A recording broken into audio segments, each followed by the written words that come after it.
In this video, I'm going to show you how to use the myCADtools GetCoordinates3D tool.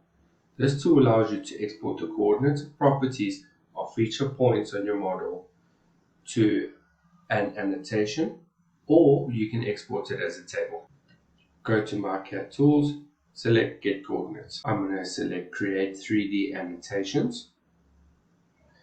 Then I'm going to select the coordinate system I created as the origin. I'm going to leave my values to extract as default, and I'm going to change my annotation style to underline. Then the coordinates I want to extract, I'm going to change it to entity selection and choose the entities I want coordinates for.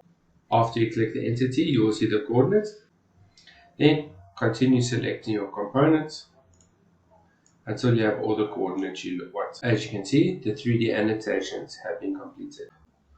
Or, instead of creating 3D annotations, you can select your method to be Export to File, select your coordinate system and the entities that you would like to export, then go down the menu to the bottom and select your export formats as Excel or text. Then, once I'm ready, I simply select Export. Choose a file location and give my table a name, and there's the table with all my coordinates. Thank you for watching.